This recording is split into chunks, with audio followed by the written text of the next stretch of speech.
Hello YouTube friends. Well, I have been using this bag all week, and so I just wanted to kind of give you a little update on how it's wearing. So this is the Dooney mini satchel in Florentine leather, and the color of this one is natural. Hope you can see it. I'm in a different room right now because we've got packing stuff everywhere. Not in the new house yet, so I'm just a mess. Don't look at my cuticles. That's what I do when I'm nervous.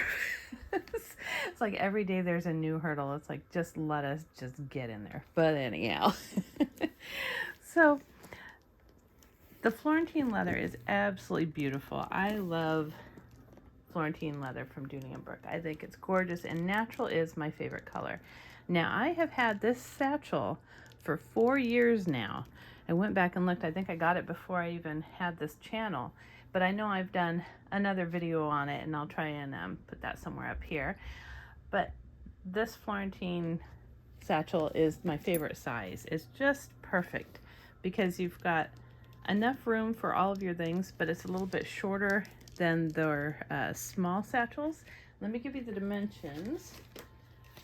Let's see, it's 11 inches long, and with it folded down on top, it's only 8 inches high.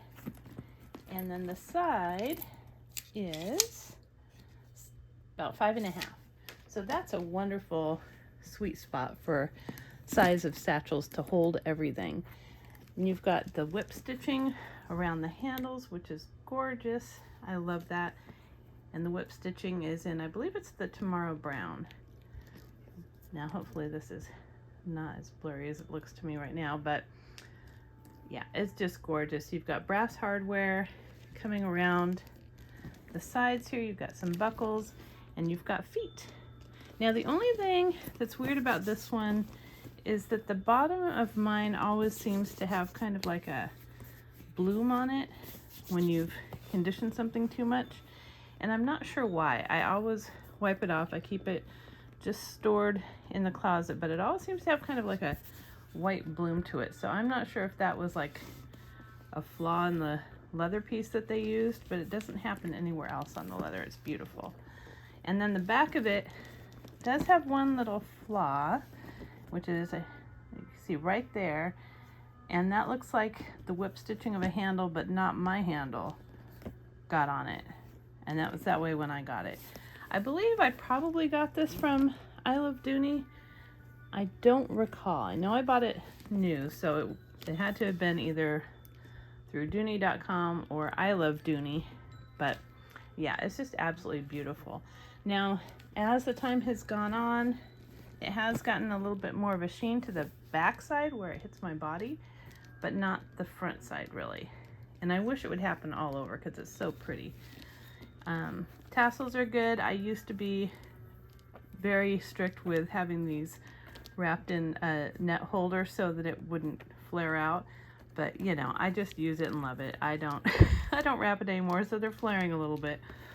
Other than that, the pleated sides are still holding up very well. I don't really see any wear on the edges of this, and I use it quite a bit. I mean, I have had it 4 years, so it's one of my older bags. But yeah, everything still looks really good. There's no wear. Feet don't really have any wear either. Stitching still looks good. No pop stitches. Handles are still wonderful. The strap that it comes with is kind of confusing because on the mini size, it was not the typical 3-piece strap. It was just 2 pieces. So you can't really adjust it very well for shoulder wear. You can kind of feed it through a little bit, but it doesn't work as good as the longer ones. So there's that. But the strap is still looking nice. Everything's still working well. I just don't love this very thin strap either. I wish it was thicker because even though this is a smaller satchel than the usual, being a mini, it's not really, you know, mini in weight. They're all pretty heavy. That's just some texture on the leather that it came with. On the strap, it's not really wrinkling, it's just the texture of the leather. And then it kind of gets smoother. So let's look on the inside and see how it's wearing there. Nice zipper pull still working well. The suede collar is still perfect. I don't see any wear or dirt on it. I try and be semi-careful with Florentine bags just because they're so nice and I want them to last a lifetime. But yeah, suede collar still looks good, no wear, and I have it packed for the day. I'm not gonna really do a what's in my bag. It's pretty much the same stuff as in my last video, but it does hold a lot. I mean, I've got wallet in there, my glasses, some hand lotion, lots of stuff. So it does hold quite a bit. But I would say the wear and tear on this one is really good for being used as much as it has been for 4 years. It's really holding up very well. And I don't know if they have changed anything on the Florentine leathers that they select for bags. I've gotten lucky and gotten some pretty good ones recently. I love Florentine, but I've seen some people get some that had a whole lot of striations, a lot of stretch marks on the hide that they used. And in some cases that's beautiful, and others it might not be something that you want.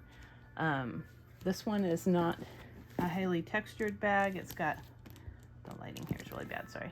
It's got a little bit of texture, just so you can tell it's a natural hide, but it doesn't have a lot. This bag is pretty smooth, which is good news for me because that's how I prefer my Florentine leather, instead of having a pebble to it. But like I said, they seem to have changed the hides that they select over the years. I think that this one, if I can get, see if I can get into focus here a little bit better. I think this one was pretty standard for what most Florentine leathers looked like 4 years ago. It was all pretty smooth. That was kind of one of the hallmarks of a Florentine bag. But now they're kind of accepting a more pebbled texture, which, like I said, is fine, and it's preferable to some people, just not to me. I know that the tassels have a little bit more of a texture to them. So it's just the real hide. That's how you can tell it's real leather. But yeah, I'm crazy about it. I have used this bag for so long, and now just the natural color of the Florentine is just my absolute favorite. Love it, love it, love it. I have to talk myself out of getting too many of these natural Florentine bags because I love them so much, but I don't want every bag in my collection to be one color. So let me know in the comments below if you have one of the Dooney Florentine satchels and what your preferred size of satchel is. I know that they used to have just the one that was just their standard size was actually huge, and I think they changed that to the large, and then they moved the small up to being the medium, and then they have mini, micro, and I don't know. They've got all sorts of sizes now, but this one is just my absolute favorite. But I also have a small one in black that I really like too. So, well, thank you so much for watching, and if you like this video, please give it a thumbs up and subscribe. Until next time.